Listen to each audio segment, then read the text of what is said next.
Hello friends, hopefully आप सभी लोग अच्छे होंगे। इस वीडियो में हम स्टार्ट करने जा रहे हैं असाइनमेंट प्रॉब्लम। और इस वीडियो में बेसिकली जो करेंगे, एक एग्जांपल के थ्रू कोई भी असाइनमेंट प्रॉब्लम है उसको सॉल्व कैसे करते हैं, और जो मेथड है जिससे हम सॉल्व करते हैं असाइनमेंट प्रॉब्लम्स को, उसको क्या बोलते हैं, हंगेरियन मेथड। ये फेमस है एक्चुअली। असाइनमेंट प्रॉब्लम के जो सॉल्यूशन की बात करें तो हंगेरियन जो कंट्री है ना, हंगरी, वही के एक मैथमेटिशियन थे, उन्होंने ही इसको इन्वेंट किया था। तो जनरली कॉमनली हम बोलते हैं हंगेरियन मेथड। ठीक, थोड़ा सा एक पहले असाइनमेंट प्रॉब्लम का ओवरव्यू देखते हैं। देखिए, ये बेसिकली असाइनमेंट प्रॉब्लम जो है ट्रांसपोर्टेशन प्रॉब्लम की तरह ही, या मैं यूँ बोलूँ कि स्पेशल केस होता है ट्रांसपोर्टेशन प्रॉब्लम का। यहाँ पे क्या करना होता है कि जैसे ये मान लीजिए सोर्सेज हैं, यहाँ पे ये डेस्टिनेशंस हैं, ठीक है ना। या फिर ऐसा भी हो सकता है कि इधर जो है मतलब मेन होंगे, इधर जो है टास्क होगा। तो अलग अलग पर्सन्स की जो एफिशिएंसी है ना, वो अलग अलग होती है। तो यहाँ पे क्या करना होता है कि इफेक्टिवली हम हर पर्सन को, एक पर्सन को एक ही टास्क असाइन करना है, सच दैट अब अंदर ये जो डेटा दिया हुआ है ना, ये क्या होता है, अगर ये टाइम हो सकता है, कॉस्ट हो सकता है, तो सो दैट कॉस्ट मिनिमाइज हो जाए या टाइम मिनिमाइज हो जाए। बट यहाँ पे जो मेन डिफरेंस है ट्रांसपोर्टेशन प्रॉब्लम में अगर आप देखेंगे, ओरिजिन और डेस्टिनेशंस, मतलब नंबर ऑफ ओरिजिन्स और नंबर ऑफ डेस्टिनेशन अलग अलग हो सकते थे। लेकिन असाइनमेंट प्रॉब्लम में ऐसा नहीं है, जितने ओरिजिन्स होंगे उतने ही डेस्टिनेशंस होंगे। दैट मीन्स अगर इसको मैं कॉस्ट मैट्रिक्स बोलता हूं, तो कॉस्ट मैट्रिक्स का ऑर्डर जो है ना, मैं यूं बोलूं स्क्वायर मैट्रिक्स होगा। मतलब जितने ओरिजिन्स उतने डेस्टिनेशंस। तो जैसे इस एग्जांपल में 4x4 की ये मैट्रिक्स है ना, तो ये चीज याद रखिएगा कि असाइनमेंट प्रॉब्लम में हमेशा जो कॉस्ट मैट्रिक्स होगी ना, वो स्क्वायर होगी। That means number of origins equal to number of destinations. अब सोल्यूशन प्रोसेस को समझते हैं, ठीक है ना। इस एग्जांपल के थ्रू समझने की कोशिश करते हैं। एक और एग्जांपल मैं ले लूंगा, ठीक है। तो पहले इस वीडियो में बने रहिएगा। यहाँ पे भी ऑप्टिमिलिटी चेक करते हैं, थोड़ा सा अलग तरीका है यहाँ पे। तो असाइनमेंट प्रॉब्लम, इसका मतलब यही है, जैसे मैंने बोला, एक ओरिजिन को एक ही डेस्टिनेशन से असाइन करना है। या फिर अगर इधर जैसे मैंने बोला, ये जैसे मेन है, इधर टास्क है, तो एक मैन को एक ही टास्क को असाइन करना है, सच दैट टोटल जो कॉस्ट है ना वो मिनिमाइज हो जाए। या फिर अगर टाइम दिया हुआ है ये, तो टोटल टाइम जो है मिनिमाइज हो जाए, ठीक है ना। अब समझ में आ गया। चलिए अब स्टार्ट करते हैं प्रोसेस को। तो जैसा कि आपने देखा कि ट्रांसपोर्टेशन प्रॉब्लम में नंबर ऑफ सोर्सेज और नंबर ऑफ डेस्टिनेशंस अलग अलग हो सकते थे, मतलब नंबर की बात बोलता हूं। तो यहां पे ऐसा नहीं है, इक्वल होना चाहिए, 4x4 जैसे यहां पे है। अब इन केस मान लीजिए कि इक्वल नहीं है, जैसे यहाँ पे फोर जो है सोर्सेज हैं, 3 डेस्टिनेशन होता, तो इसको क्या करते, जैसे वहां पे हमने बैलेंस बनाने की कोशिश किया था ना, वैसे ही क्या करेंगे, एक एक्स्ट्रा कॉलम ऐड कर देंगे। जैसे अगर 3 डेस्टिनेशन है, तो यहाँ पे 4 डेस्टिनेशन, डमी डेस्टिनेशन ऐड करेंगे, और यहाँ पे जो कॉस्ट है ना उसमें क्या कर देंगे, 0 0 0 कर देंगे, सो दैट कि यहाँ पे number of rows equal to number of columns. That means number of sources equal to number of destinations. पहला चीज ये करना है, ये नोट कर लीजिएगा कि number of sources equal to number of destinations. अब अगर नंबर ऑफ सोर्सेज कम है, तो डमी रो ऐड करके एक एक्स्ट्रा डमी सोर्स ऐड करेंगे, सो दैट कि ये मैट्रिक्स जो है ना, कॉस्ट मैट्रिक्स स्क्वायर बन जाए। और हमेशा याद रखिए, कॉस्ट यहाँ पे जो होगा वो 0 0 0 होगा, डमी सोर्स या डमी डेस्टिनेशन के करेस्पॉन्डिंग। तो यहाँ पे ठीक है, यहाँ पे 4x4 की है, मतलब number of sources equal to number of destinations. तो यहाँ पे डमी रो या डमी कॉलम ऐड नहीं करना है, ये सब कुछ ठीक है। अब आते हैं मेन प्रोसेस पे चलते हैं। तो हंगेरियन मेथड बोलता क्या है, जो सोल्यूशन का प्रोसेस है, कि यहाँ पे सबसे पहला स्टेप याद करिएगा, हर एक रो और हर एक कॉलम में क्या होना चाहिए, कम से कम एक जीरो होना चाहिए। फिर से ईच रो और ईच कॉलम में कम से कम एक जीरो होना चाहिए। एक से अधिक हो जाए वो कोई इशू नहीं, लेकिन मिनिमम हर एक रो हर एक कॉलम में जीरो होना चाहिए। अब अगर जीरो नहीं है तो कैसे जीरो करेंगे, तो ईच कॉलम या ईच रो, मैं अब रो से स्टार्ट करता हूं, तो ईच रो में जो मिनिमम एलिमेंट होगा उसको सेलेक्ट करिएगा और हर एक एलिमेंट, उस रो के हर एक एलिमेंट से उसको सबट्रैक्ट करिएगा। तो यहां पे देखिए मैं देख रहा हूं फर्स्ट रो में कोई जीरो नहीं है और यहां पे 11 मिनिमम है ना, तो क्या करूंगा 11 को सब में से सबट्रैक्ट करूंगा इस रो के ईच एलिमेंट से। तो अब प्रोसेस को मैं स्टार्ट करता हूं, सोल्यूशन प्रोसेस जो है, ठीक है। तो यही से मैं स्टार्ट करूंगा ताकि कम से कम टेबल बनाना पड़े। तो चलिए 4x4 का बनाना है, ठीक है ना। एक बार क्वेश्चन में आपने लिख दिया तो दोबारा जो है ये ABC और 1 2 3 4 लिखने की जरूरत नहीं, सॉल्व करते जाइए, लास्ट में लिख के आप आंसर दे देंगे। एनीवेज चलिए पहले क्या करना होगा, ईच रो और ईच कॉलम में आपको क्या करना है, जीरो करना है। पहले मैं क्या कर रहा हूं, फर्स्ट रो से स्टार्ट करता हूं। यहां पे 11 मिनिमम है, हर एक एलिमेंट से सबट्रैक्ट करेंगे। तो 11 सबट्रैक्ट करेंगे अगर 18 में से, तो यहां पे आएगा 7, चेक करते चलिएगा प्लीज। 26 में से सबट्रैक्ट करेंगे आएगा 15, 17 में से सबट्रैक्ट करेंगे 6 आएगा, प्लीज चेक करिएगा, और 11 में से 11 सबट्रैक्ट करेंगे 0। समझ में आया कैसे जीरो बनाना है, हर एक रो में जाना है, जो मिनिमम एलिमेंट होगा उसको सबट्रैक्ट कर देना बाकी सारे एलिमेंट्स के साथ। अब आते हैं सेकेंड रो में भी कोई जीरो नहीं, यहाँ पे मिनिमम एलिमेंट देखिए 13 है, 13 को हर एक एलिमेंट में से सबट्रैक्ट करेंगे, तो 13 में से 13 को सबट्रैक्ट करेंगे 0। 28 में से 13 को सबट्रैक्ट करेंगे आएगा मेरा 15, प्लीज चेक करते चलिएगा कैलकुलेशन। 14 में से 13 को सबट्रैक्ट करेंगे आएगा 1, 26 में से 13 को सबट्रैक्ट करेंगे आएगा 13। क्लियर हुआ। अब चलिए थर्ड रो में भी सेम रूल होगा, मिनिमम एलिमेंट ढूंढेंगे 15, इस 15 को सब में से सबट्रैक्ट करेंगे। 38 में से 15 को सबट्रैक्ट करेंगे 23, प्लीज चेक करिएगा। 19 में से 15 को सबट्रैक्ट करेंगे 4, प्लीज चेक करिएगा। 18 में से 15 को सबट्रैक्ट करेंगे आएगा 3, और 15 से 15 सबट्रैक्ट करेंगे 0। अब आते हैं फोर्थ रो में, यहाँ पे भी कोई जीरो नहीं, मिनिमम एलिमेंट 10, सब में से सबट्रैक्ट करेंगे।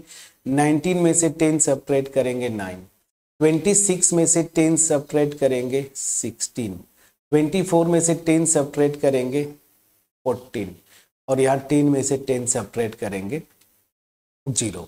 ठीक है, ये आ गया। अब हमने क्या किया, ईच रो में 0 बना लिया, ठीक है ना। सेम रूल फॉलो करना है ईच कॉलम में।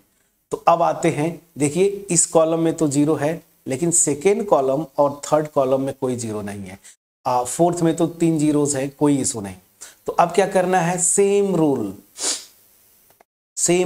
अब यही पे मैं कंटिन्यू करते चलता हूं ताकि कम से कम स्पेस लेना पड़े हमको।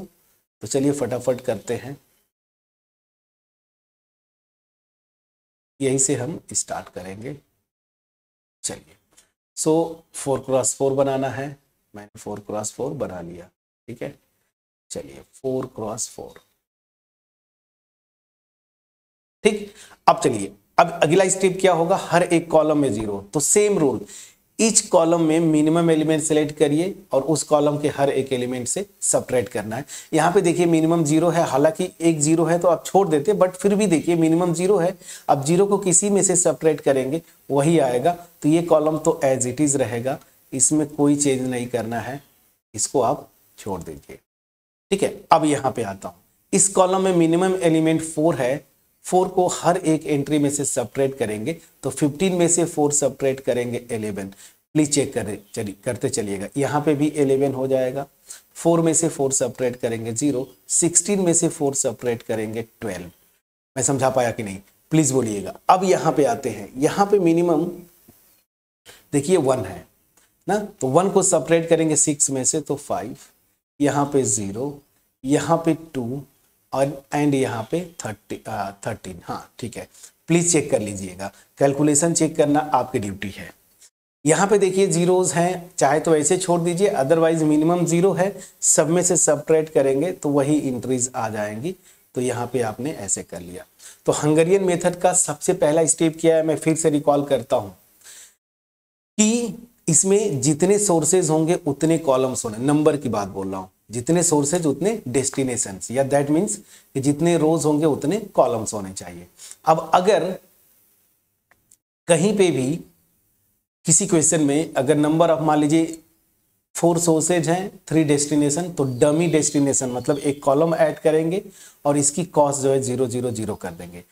और इसके रिवर्स मान लीजिए 4 कॉलम्स हैं और 3 रोज हैं, तो यहाँ पे एक डमी रो ऐड करेंगे और उसकी कॉस्ट 0 0 0 कर देंगे, सो दैट कि यहाँ पे number of rows equal to number of columns हो जाए। सबसे पहला स्टेप। इस क्वेश्चन में number of rows equal to number of columns थे, कोई टेंशन नहीं। अब अगला स्टेप क्या है, ईच रो और ईच कॉलम में कम से कम एक जीरो होना चाहिए।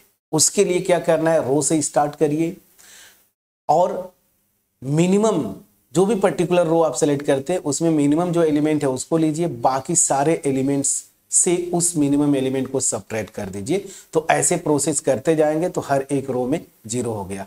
फिर क्या करना है, हर कॉलम में भी जीरो होना चाहिए। जिस कॉलम में जीरो नहीं है उसमें से मिनिमम एलिमेंट सेलेक्ट करिए, सब में से सेपरेट करिए।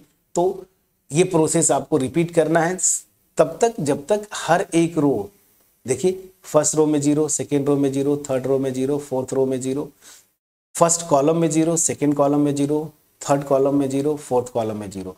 मिनिमम एक एक जीरो हो जाए। एक से अधिक हो जाते हैं और अच्छी बात, कोई बात नहीं है, लेकिन मिनिमम एक एक जीरो होना चाहिए हर एक कॉलम और ईच रो में। ये हो गया। अब यहाँ पे मैंने ईच रो और ईच कॉलम में एक एक जीरो बना लिया। अब आते हैं सॉल्यूशन का प्रोसेस का अगला स्टेप। तो फर्स्ट स्टेप क्या था कि number of rows equal to number of column बना लीजिए। सेकेंड स्टेप, हर एक रो ईच कॉलम में जीरो होना चाहिए, वो कर लिया। अब चलिए अब स्टार्ट करते हैं अगला स्टेप जो है हंगेरियन मेथड का, कि जीरोज को एन रेक्टेंगल करना है। एन रेक्टेंगल मतलब देखिए ऐसे ना, मतलब जीरो को रेक्टेंगल से घेर देना है। लेकिन इसमें क्या है, स्टार्टिंग फ्रॉम रोज से हम स्टार्ट करते, ऐसे ही रो से। रूल क्या है कि आप ऊपर से नीचे की तरफ जाइएगा और वो रो ढूंढिएगा जिसमें एक ही जीरो हो, और उस जीरो को एन सर्कल मतलब ये देखिए एन रेक्टेंगल कर दीजिएगा। तो यहाँ पे देखिए जैसे ही मैं स्टार्ट किया इसमें एक ही जीरो है। अगर 2 जीरोज हैं तो वहां पे स्किप करेंगे, अगले स्टेप पे जाए, अगले रो पे जाएंगे, ऐसे नेक्स्ट रो पे।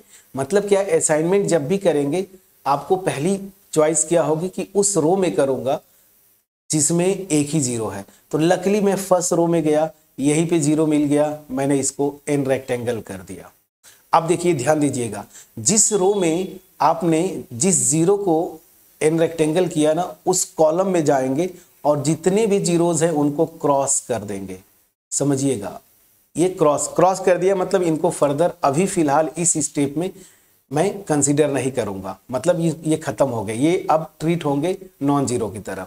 ठीक है, फिर से आपको क्या करना है, ऐसे रोज को सेलेक्ट करना है और उस रो में सबसे पहले असाइनमेंट करना है जिसमें सिंगल जीरो हो।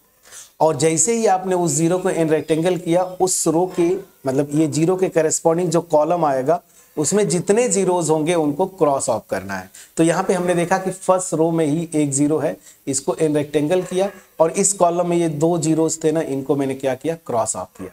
अब इसी तरीके से मूव करिए अगले रो में। यहाँ पे मैं देख रहा हूँ 2 जीरोज हैं, अभी फिलहाल के लिए मैं स्किप करूंगा, नेक्स्ट पे जाऊंगा। अब इसको आपने जैसे ही क्रॉस कर दिया तो ये नॉन जीरो की तरह ट्रीट होगा। तो यहाँ पे अब इसको ये जीरो, एक ही जीरो बचा क्योंकि इसको मैंने क्रॉस ऑफ कर दिया, इसको ऑफ एन रेक्टेंगल करिए। और इस कॉलम में अगर कोई भी जीरो और होता तो उसको क्रॉस ऑफ करते, हालांकि कोई नहीं है, छोड़ दिया। नेक्स्ट स्टेप में आए, नेक्स्ट रो पे, यहाँ पे कोई जीरो नहीं। ध्यान दीजिए, जो क्रॉस कर दिया है आपने उसको अब जीरो नहीं कंसीडर करेंगे। ठीक है, फिर से ये प्रोसेस हो गया, फिर से ऊपर से स्टार्ट करेंगे। यहाँ पे एक जीरो था, एन रेक्टेंगल हो गया। अब यहाँ पे देखिए कंडीशन, सब कुछ कर दिया, 2 जीरो, फिर अगला स्टेप जाऊंगा, यहाँ पे एन रेक्टेंगल कर दिया, यहाँ पे एन रेक्टेंगल कर नहीं सकते क्योंकि कोई जीरो नहीं है। तो अब जो है यहाँ पे 2 जीरोज है ना, तो आर्बिट्रेरी किसी को एन रेक्टेंगल करिए, ये लास्ट में करेंगे। तो इसको मैंने क्या किया, इसी को आप चाहते तो इसको भी कर सकते थे, मैंने इसको कर दिया, ठीक है ना। जब इसको मैंने एन रेक्टेंगल किया और 2 जीरोज थे ना, तो उस केस में जो यहाँ पे इस रो में जो जीरो है इसको क्रॉस ऑफ कर देंगे। ये आपका रूल है, ठीक है। समझ में आया कि नहीं? फिर से मैं फिर से आता हूं, क्या करना है, यही मेन है फ्रेंड्स ना। तो इसको मैं थोड़ा सा आपको एक बार फिर से एक्सप्लेन करने की कोशिश करता हूं। यहां पे जब हर एक रो और ईच कॉलम में एक एक जीरो मिनिमम कर दिया आपने, अब आपका प्रोसेस क्या है, एन रेक्टेंगल करना है जीरोस को। आप टॉप टू बॉटम पहले रो से स्टार्ट करिए, रो से स्टार्ट किया, उस रो में उस जीरो को मैं एन रेक्टेंगल करूंगा जिसमें एक ही जीरो हो। अगर 2 जीरोज हैं उसको स्किप कर देंगे फिलहाल के लिए, नेक्स्ट रो पे फिर हम मूव करेंगे। लकीली मैंने देखा फर्स्ट रो में ही एक ही जीरो है, इसको एन रेक्टेंगल किया, और जिस जीरो को एन रेक्टेंगल कर रहे हैं उस कॉलम में अगर कोई जीरो है उसको क्रॉस ऑफ कर दीजिए, क्रॉस ऑफ कर दिया, ठीक। फिर जब मैं अगली रो पे गया, 2 जीरोज है, स्किप करूंगा, यहां पे आया तो ये एक जीरो है, ये क्रॉस ऑफ कर दिया, इसको कंसीडर नहीं करना, मैंने क्रॉस ऑफ किया। इस कॉलम में कोई जीरो नहीं, छोड़ दिया, मैंने क्रॉस करने की जरूरत नहीं। यहाँ पे जब मैं गया फोर्थ में तो मैं देखा कि कोई जीरो नहीं है ना, ये क्रॉस मतलब ये जीरो खत्म हो गया। अब फिर से यही प्रोसेस रिपीट करना है, यहाँ पे एक ही जीरो रेक्टेंगल कर दिया, यहाँ पे 2 जीरोज है, ठीक है ना। तो अब मेरी मजबूरी है एक को करना है, तो चाहे मैं इसको करूं या इसको करूं। और अगर ऐसा हुआ एक से अधिक जीरोज वाले रो में, तो एक को अगर रेक्टेंगल कर रहे हैं दूसरे को क्रॉस ऑफ कर दिए। तो हमने देखा कि अब हर एक रो में या तो रेक्टेंगल जीरो जो है एन रेक्टेंगल हो चुका है या फिर वो क्रॉस ऑफ है, ठीक है। समझ में आ गया, ये चीज क्लियर है। अब सेम प्रोसेस जो है आप कॉलम में जाएंगे, तो कॉलम में अब स्टार्ट करता हूं, फर्स्ट कॉलम से एक ही जीरो है, ऑलरेडी एन रेक्टेंगल है। मान लीजिए ये जीरो बचा होता, यहाँ पे भी बचा होता, तो इसको एन रेक्टेंगल करते, इसको क्रॉस ऑफ करते, वही रूल चलेगा, ठीक है। नहीं, क्या करेंगे, सिंगल जीरो वाले, फिर से रिपीट करता हूँ, कॉलम में वही रूल जो रो वाला था, सिंगल जीरो वाला जो कॉलम है उसको एन रेक्टेंगल करूंगा और इधर आऊंगा, इस रो में अगर कोई जीरो है उसको मैं क्रॉस ऑफ करूंगा। प्रोसेस वही है, रो में कर रहे थे तो जिसको रेक्टेंगल किया उस कॉलम में जितने जीरोस थे क्रॉस करेंगे, कॉलम में करते तो जिस रो को मैं रेक्टेंगल कर रहा हूँ उस जिस जीरो को मैं कर रहा हूँ जिस उस कॉलम में, तो इस जीरो के करस्पॉन्डिंग जो रोज आएंगी ना, ये जो रो है उसमें जितने जीरोज होंगे क्रॉस ऑफ करते। तो मैं देख रहा हूँ कि अब कुछ भी नहीं बचा है। अब देखिए ये क्रॉस ऑफ करना और एन रेक्टेंगल करना, ये प्रोसेस को रिपीट करते जाइए अल्टिल एंड अनलेस कोई जीरो बचे ना। तो यहाँ पे कोई जीरो नहीं बचा, तो ये मेरा कंडीशन अब फुलफिल हुआ। अब जो ये असाइनमेंट है ना, ये जो एन रेक्टेंगल जीरोज है ना, यही से सोल्यूशन आता है। बट ये मेरा करेंट सोल्यूशन ऑप्टिमल है कि नहीं, इसको चेक करने के लिए ये जो एन रेक्टेंगल जीरोज है ना उनके नंबर्स को काउंट करिए, और अगर ये जो मैट्रिक्स है ना उसके ऑर्डर के इक्वल है, तो ये मैट्रिक्स का ऑर्डर क्या है 4, तो अगर एन रेक्टेंगल जीरोज का नंबर 4 है तो ये मैट्रिक्स ऑप्टिमल है, मतलब ये जो सोल्यूशन है ये ऑप्टिमल है, अदरवाइज ऑप्टिमल नहीं है। तो यहाँ पे मैं काउंट करूँ एन रेक्टेंगल जीरोज को तो 1 2 3, तो यहाँ पे एन रेक्टेंगल मतलब असाइन जीरो जो है नंबर में 3 है जो कि लेस देन है ऑर्डर के, मतलब मेरा करेंट सोल्यूशन जो है ऑप्टिमल नहीं है। तो इसको आप चाहे तो लिख सकते हैं, तो since number of assigned zeros is 3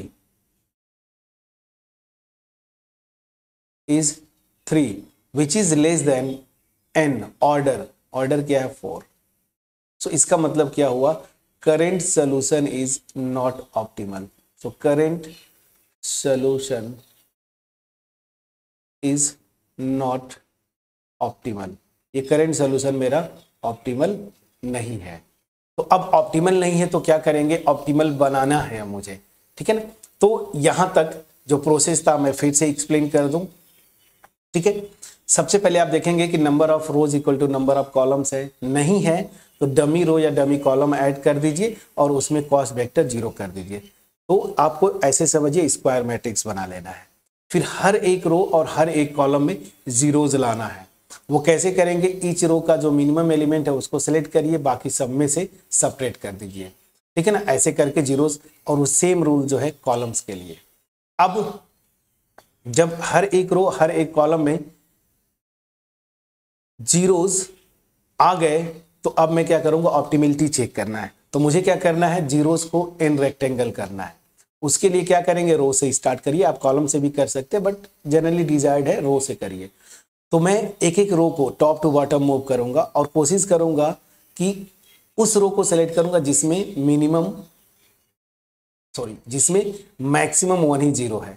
तो यहां पे मैं देखा कि फर्स्ट रो में यहीं पे मैक्सिमम मतलब एक ही जीरो है। इसको एन रेक्टेंगल किया और जहां पे एन रेक्टेंगल कर रहे हैं उस कॉलम में जाएंगे, जितने जीरोज होंगे उसको क्रॉस ऑफ कर देंगे, ठीक है ना।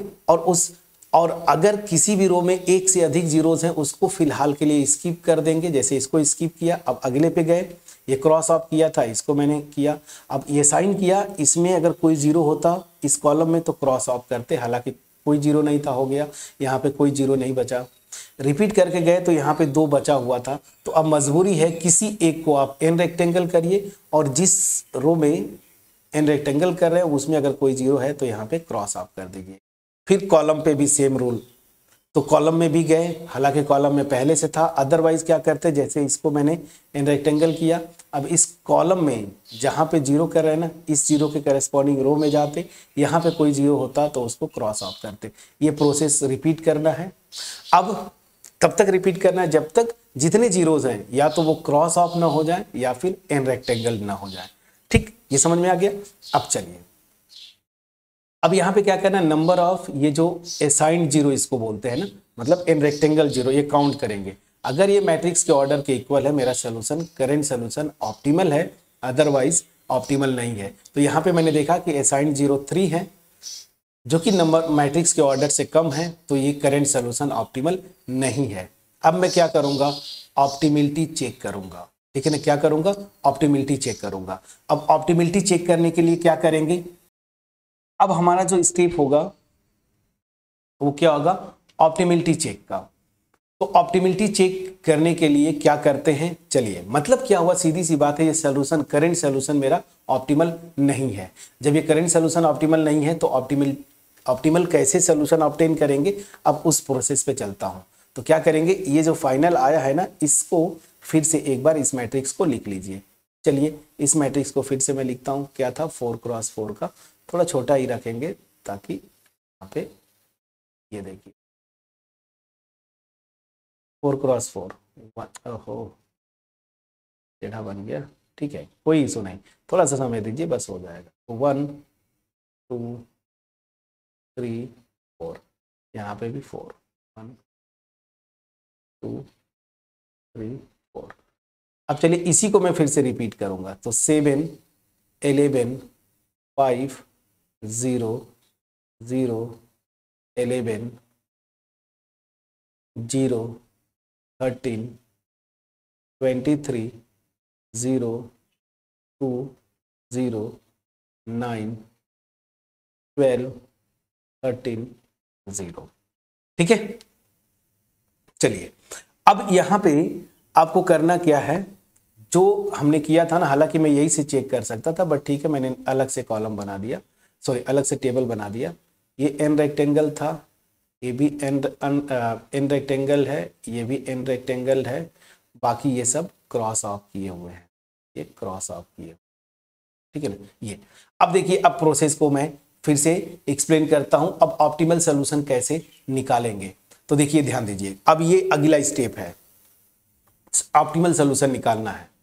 तो दैट मीन्स हुआ क्या कि जो एन यहां से कुछ न कुछ प्रॉब्लम हो रही है ना, तो मैं करूंगा क्या कि यही मेन है, अब टिक करने वाला प्रोसेस शुरू हो रहा है, उस रो को टिक करेंगे जिसमें असाइंड जीरो नहीं है। असाइंड जीरो मतलब इन रेक्टेंगल जीरोज नहीं है। तो इस रो में देखिए असाइंड जीरो है, इसमें भी है, इसमें भी है, इसमें कोई भी असाइंड जीरो नहीं है, मतलब इन रेक्टेंगल जीरोज नहीं है। उस रो को टिक करेंगे, ये ध्यान दीजिएगा, टिक कर लिया। अब ये जो टिक रो है ना, इस रो में आगे जाएंगे और उन कॉलम्स को टिक करेंगे जिसमें केवल और केवल जीरोज है। इसमें एन रेक्टेंगल होना नहीं है कॉलम्स के लिए। तो मैं देख रहा हूं कि इसमें ये जो कॉलम है ना, ये वाला फोर्थ वाला कॉलम, इसमें एक जीरो है, तो इसको मैं क्या करूंगा, इसको टिक कर लूंगा। समझ में आया? प्रोसेस को फिर से समझा रहा हूं। अब ऑप्टिमल सोल्यूशन नहीं आया तो मैं करूंगा क्या, कि उस रो को सेलेक्ट करूंगा जहां पे कोई भी असाइंड जीरो न हो, उसको टिक किया। अब वो असाइंड रो में जाऊंगा और उन कॉलम्स को टिक करूंगा जहां पे जीरोज है। तो यहाँ पे जीरो था, इस कॉलम को टिक कर लिया। अब इस कॉलम में मूव करेंगे, इस कॉलम में उस रो को टिक करेंगे जिसमें असाइंड जीरो है। तो देखिए यहाँ पे फर्स्ट रो में असाइंड जीरो है, तो मैंने इस रो को क्या किया, टिक किया। मैं समझा पाया कि नहीं? फिर से क्या करेंगे, यहां तक टेबल मेरा फाइनल था, ये ऑप्टिमल नहीं है। मैं क्या करूंगा कि उस रो को टिक करूंगा जिसमें असाइंड जीरो न हो। तो यहाँ पे फोर्थ रो में कोई असाइंड जीरो नहीं है, मतलब एन रेक्टेंगल जीरो नहीं है, इसको टिक किया। अब इस रो में मूव करूंगा और जिन जिन कॉलम्स में जीरोज होते उनको मैं टिक करता। तो यहाँ पे एक ही कॉलम में जीरो है, तो इसको मैंने इसको टिक किया। अब ये जो टिक कॉलम है इसमें जाएंगे और उस रो को टिक करना है जिसमें असाइंड जीरो है। तो यहाँ पे हो गया। अब इस प्रोसेस को फिर से रिपीट करना है। अब इसको टिक किया, अब इस रो में जाऊंगा और उस कॉलम को टिक करूंगा जिसमें जीरोज है। तो मैं देख रहा हूं यहाँ पे इसी कॉलम में जीरो है और इसको ऑलरेडी मैं टिक किया हूं। प्रोसेस वहीं पे खत्म हो जाता है। अगर ये टिक नहीं होता, इसको टिक करता, फिर वही प्रोसेस बार बार रिपीट करते। ठीक है, तो अब इस प्रोसेस को फिर से बताता हूं। यहाँ पे जो टेबल आया उसमें क्या करेंगे, उन रोज को टिक करना है जिसमें असाइंड जीरो न हो।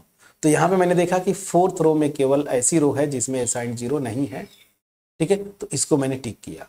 अब इस जो टिक रो है इसमें ऐसे मूव करेंगे और उस कॉलम को टिक करेंगे जहां पे जीरो है। वो भरे क्रॉस वाली जीरो है लेकिन जीरो है, तो यहाँ पे देखिए जीरो था, इसको मैंने टिक किया।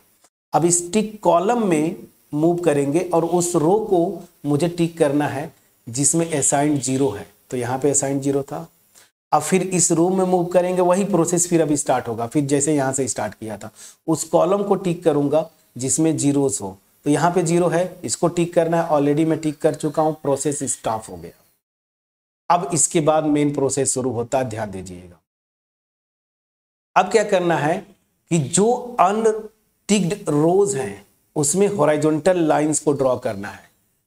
जो रोज में हमने टिक नहीं किया उनसे क्या करना है, हॉरिजॉन्टल ऐसे लाइंस ड्रॉ करना है। और जिन कॉलम्स को आपने टिक किया है, टिक्ड कॉलम में वर्टिकल लाइन ऐसे मैं ड्रॉ करूंगा। फिर से ये प्रोसेस जब इंड हो गया टिक वाला, उसके बाद उन रोज को सेलेक्ट करना है जिनको टिक नहीं किया है, उनको क्या करेंगे, हॉरिजॉन्टल लाइंस खींच देंगे जितनी भी होंगी उसके अकॉर्डिंगली। ठीक है, फिर उन कॉलम्स में वर्टिकल लाइन ड्रॉ करना है जो टिक्ड है। तो यहाँ पे ये टिक्ड था तो फर्स्ट वाला, तो मैंने यहाँ पे ये एक वर्टिकल लाइन मैंने यहाँ पे ड्रॉ कर दिया। क्लियर हो गया? अब चलिए, अब यहाँ पे प्रोसेस क्या स्टार्ट होता है कि हॉरिजॉन्टल और वर्टिकल लाइंस के अलावा जो एलिमेंट्स बचे हैं, मतलब ये क्या क्या है, 7, 11, 5, 9, 12, 13, ये जो बचे हुए हैं ना डॉटेड लाइन के अलावा जो एलिमेंट्स बचे हैं उनमें से मिनिमम सेलेक्ट करिए और इनमें से सबट्रैक्ट कर देना है। तो यहाँ पे देखिए मिनिमम अगर आप ऑब्जर्व करें 7, 11, 5, 9, 12 और 13, इसमें से मिनिमम 5 है। इस 5 को जो ये एलिमेंट्स जितने हैं ये जो कि किसी भी वर्टिकल या हॉरिजॉन्टल लाइन पे नहीं लाई करते हैं उनमें से सबट्रैक्ट करेंगे। तो 7 में से सबट्रैक्ट करेंगे 5 को, 11 में से करेंगे 5 में से 5 करेंगे 0 हो जाएगा। फिर इस तरीके से इनको करना है। तो अगला टेबल बना दूं, अब प्रोसेस समझ में आ गया होगा। तो चलिए इसको अगले टेबल में मैं लिखता हूं, ठीक है ना, 4x4।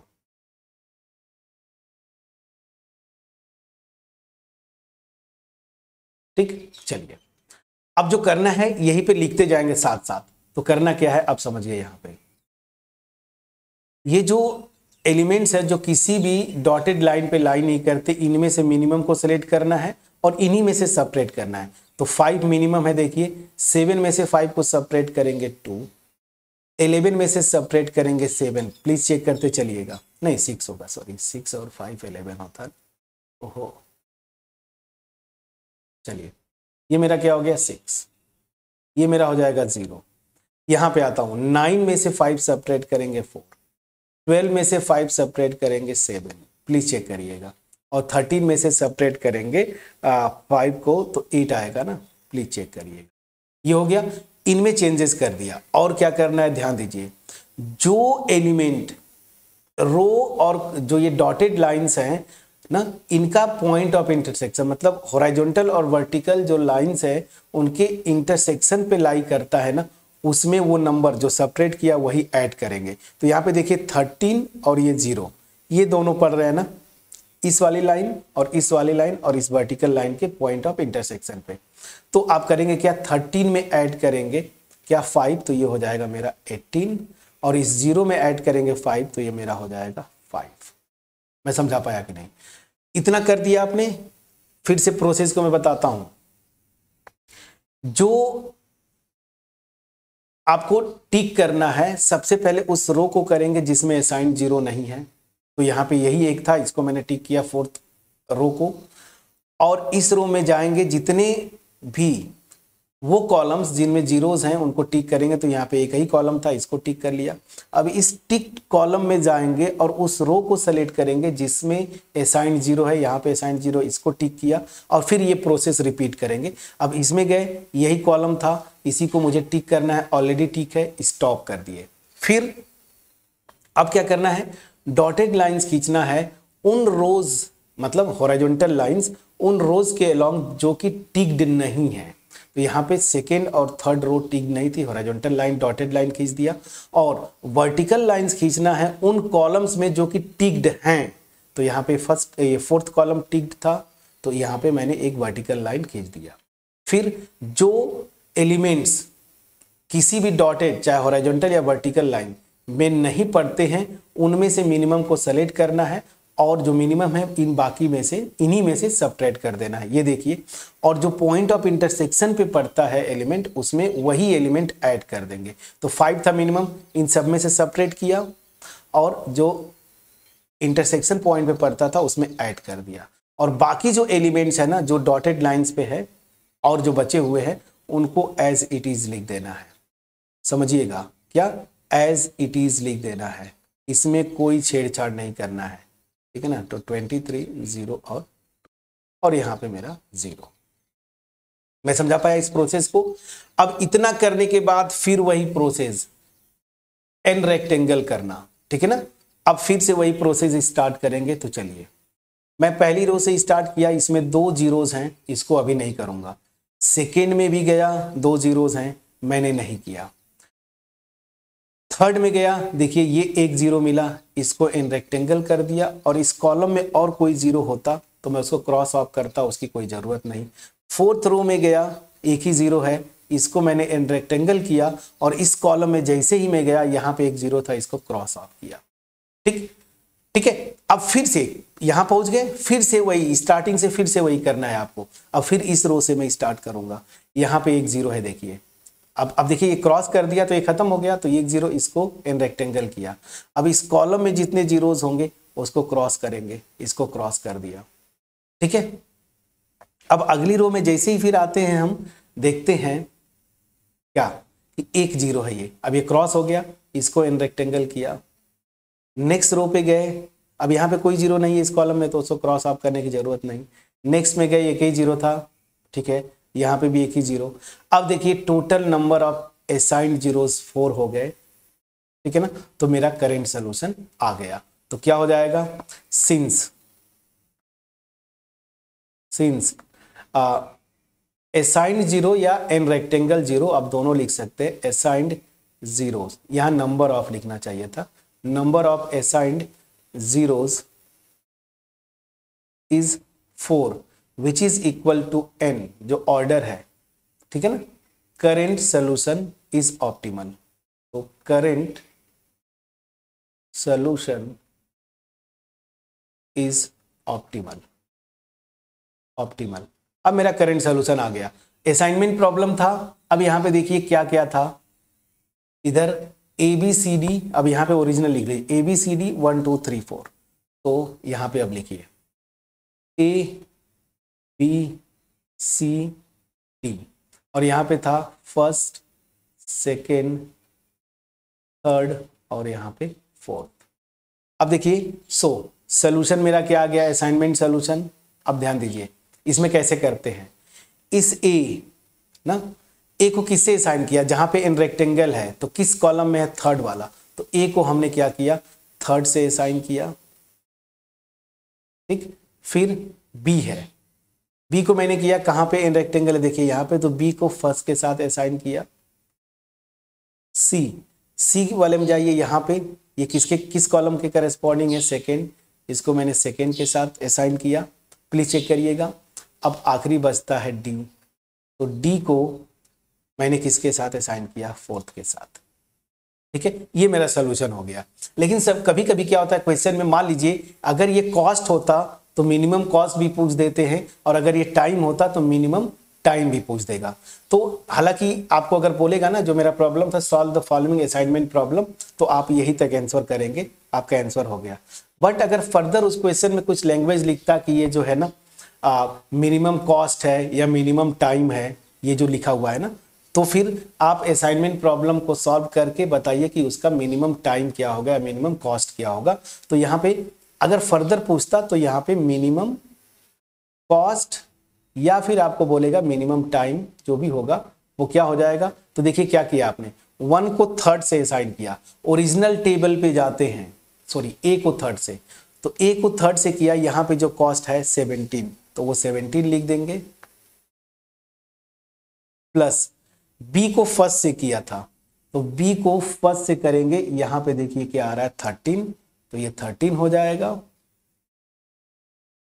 प्लस सी को सेकेंड से असाइन किया, ओरिजिनल टेबल में जाएंगे, सी को सेकेंड से किया था 19 है, तो यहां पे ये हो गया 19, प्लस डी को फोर्थ से किया है, फोर्थ में गया 10, तो यहां पे आप देखेंगे ये 10। अब अगर ये कॉस्ट होता तो आंसर यहाँ पे रुपीज में आता, और अगर ये टाइम है तो आवर में आ जाता, वो अलग इशू है। बट अगर क्वेश्चन केवल ऐसे आए कि solve the following assignment problem, तो आपका आंसर बस यही तक होगा। लेकिन अगर फर्दर पूछता कि ये कॉस्ट मैट्रिक्स दिया हुआ है तो मिनिमम कॉस्ट, तो यहाँ पे आप इसको ऐड कर देंगे, रुपीज इतना लिख देंगे। अगर ये आवर्स में दिया है तो मिनिमम आवर्स कितना होगा ना, तो वो फिर यहाँ पे ऐड करके यहाँ पे इतने आवर्स लिख देंगे। मैं समझा पाया कि नहीं? तो देखिए कितनी आसानी से, मैं आसानी तो नहीं बोलूंगा, फर्स्ट टाइम अगर आप पढ़ रहे हैं तो थोड़ा कंफ्यूजन होगा। मैं पूरे प्रोसेस को रिकॉल करूंगा एक बार, ताकि आपको पूरा का पूरा समझ में आ जाए क्या करना है। हंगेरियन मेथड जो है वो असाइनमेंट प्रॉब्लम को सॉल्व करने का मेथड है।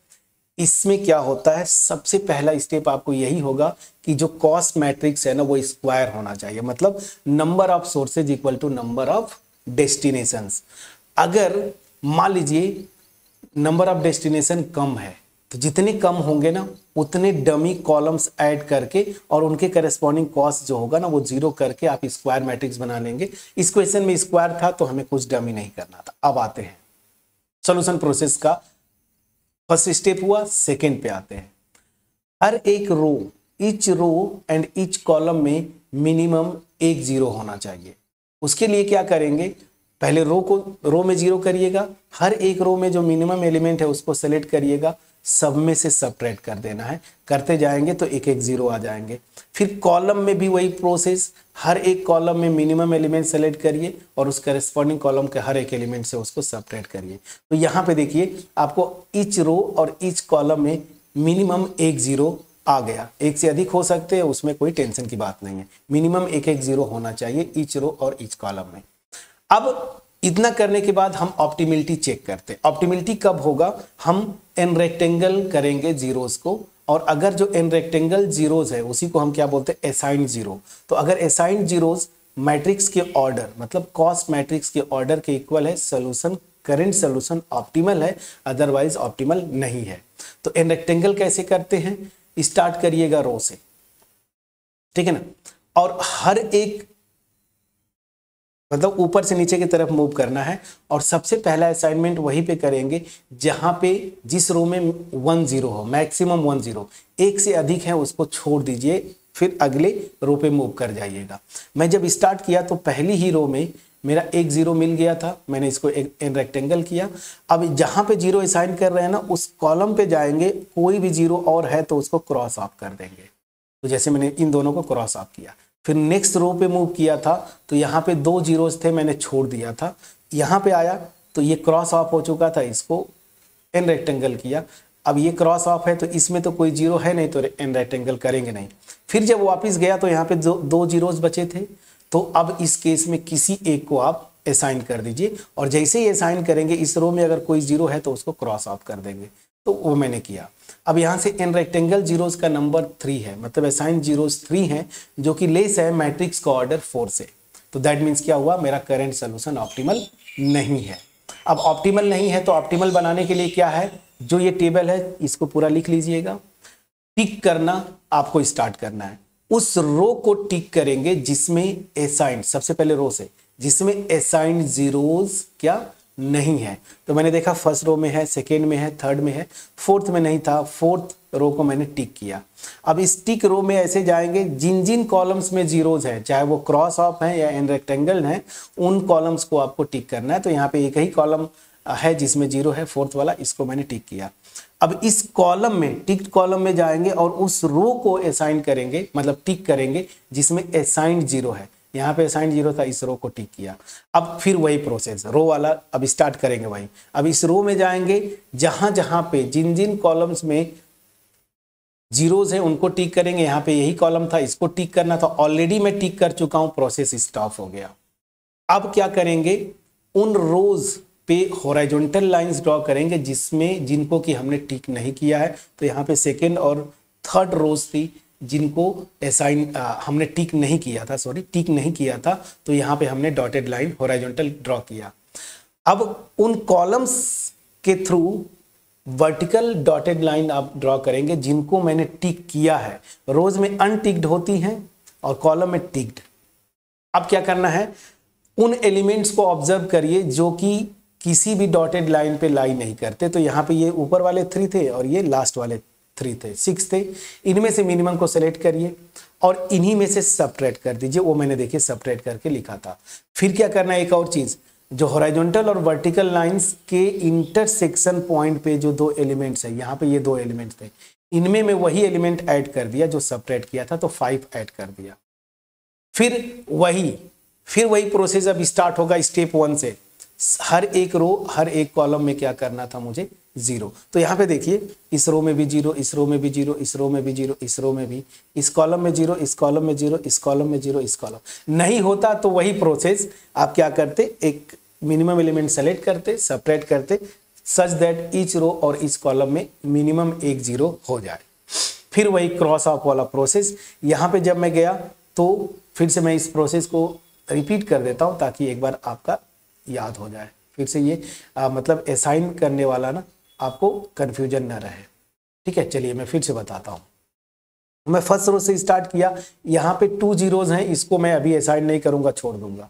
सेकेंड रो में 2 जीरोज छोड़ दिया। थर्ड रो में मुझे ये 0 मिला सिंगल, इसको मैंने असाइन किया। और इस अगर कॉलम में कोई 0 होता क्रॉस ऑफ करते, कुछ भी नहीं था, छोड़ दिया। अगले पे गए, यहाँ पे भी सिंगल 0, इसको असाइन किया। और इस कॉलम में कोई 0 होगा उसको क्रॉस ऑफ करूंगा, क्रॉस ऑफ कर दिया। अब फिर से यही प्रोसेस स्टार्ट करूंगा फर्स्ट रो से।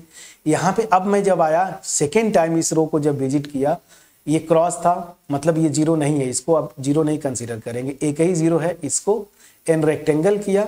इस कॉलम में जितने जीरोज होंगे उसको क्रॉस ऑफ करूंगा। और जैसे ही क्रॉस ऑफ करने के बाद अगली ये फिर सेकेंड टाइम जब इसको मैंने विजिट किया, अब ये क्रॉस ऑफ हो चुका है, एक ही 0 है, इसको मैंने असाइन कर दिया। इस कॉलम में कोई 0 नहीं, क्रॉस ऑफ करने की जरूरत नहीं। नेक्स्ट रो में गया, ऑलरेडी अब असाइंड है, हो गया मेरा प्रोसेस फिनिश। अब मैं काउंट किया असाइंड 0, 1 2 3 4 असाइंड 0 है, मैट्रिक्स के ऑर्डर के इक्वल, मेरा करंट सोल्यूशन ऑप्टिमल है। असाइनमेंट यही से करते हैं। ए को मैंने थर्ड के साथ, ये जो एन रेक्टेंगल है ना वही, तो ए थर्ड के साथ, बी जो है 1, सी जो है 2, डी जो है 4th। ये हो गया, ये मेरा आंसर आ गया। लेकिन फर्दर अगर आपको बोलता कि ये कॉस्ट मैट्रिक्स है या फिर टाइम है, तो आप मिनिमम टाइम बताए, तो फिर आपने जो असाइन किया है ओरिजिनल मैट्रिक्स में जाएंगे, यहाँ पे ओरिजिनल जो प्रॉब्लम है क्वेश्चन में, और वहां से वो वैल्यूज लिखते जाएंगे, ऐड कर देंगे, आपका मिनिमम कॉस्ट या मिनिमम टाइम आ जाएगा। तो ये था मेरा हंगेरियन मेथड असाइनमेंट प्रॉब्लम को सॉल्व करने का। मैंने अपना बेस्ट एफर्ट दिया है फ्रेंड्स। और देखिए, आपको कॉन्फिडेंस तब तक नहीं आएगा, हमने भी सीखा है, हम भी फर्स्ट टाइम कभी पढ़े होंगे, दिक्कत हुई होगी, कंफ्यूजन हुए होंगे, लेकिन वो दूर कैसे होता है, प्रोसेस समझ गए। अब आप क्या करिए, कोई भी आपकी जो भी बुक है आपके पास, वहां से पहले सॉल्व एग्जाम्पल उठाइए, उसको सॉल्व करने की कोशिश करिए, फिर आप एक्सरसाइज के क्वेश्चंस उठाइए, वहां से सॉल्व करने की कोशिश करिए। अब यहाँ पे कभी कभी क्या होता है कि ये जो सब कुछ ठीक दिया है, लेकिन क्वेश्चन में क्या बोलता है, मैक्सिमाइज। जैसे यहाँ पे अगर ये था तो मुझे कॉस्ट मिनिमाइज करना होगा या टाइम मिनिमाइज करना, लेकिन कभी कभी क्या होता है ना, बोलता है ना कि प्रॉफिट को मैक्सिमाइज करो ना, ये प्रॉफिट दे देगा। तो उस केस में हम क्या करते हैं, इसको मिनिमाइजेशन प्रॉब्लम में कन्वर्ट करते हैं। हमेशा याद रखिए, ट्रांसपोर्टेशन भी मिनिमाइजेशन था, असाइनमेंट भी मिनिमाइजेशन, मतलब हंगेरियन मेथड जो है वो मिनिमाइजेशन वाले प्रॉब्लम के लिए ही एप्लीकेबल है। तो अगर प्रॉफिट मैक्सिमाइज करेगा तो हम उसको मिनिमाइजेशन प्रॉब्लम में कन्वर्ट करते हैं, उसको भी मैं बता के, तो एक बार वहां से भी आपका प्रैक्टिस हो जाएगा, एक एग्जाम्पल, और उसके बाद मेरे ख्याल से कहीं से कोई डाउट नहीं रह जाएगा। अगर मेरा एफर्ट आपके पास पहुंचा हो, वीडियो को लाइक जरूर करिएगा, फ्रेंड्स के साथ शेयर करिएगा, कमेंट सेक्शन में कमेंट के थ्रू अप्रिशिएट करना मत भूलिएगा। तो मिलते हैं नेक्स्ट वीडियो में, तब तक अपना ख्याल रखें, पढ़ाई करते रहें। Thank you so much for watching my videos friends.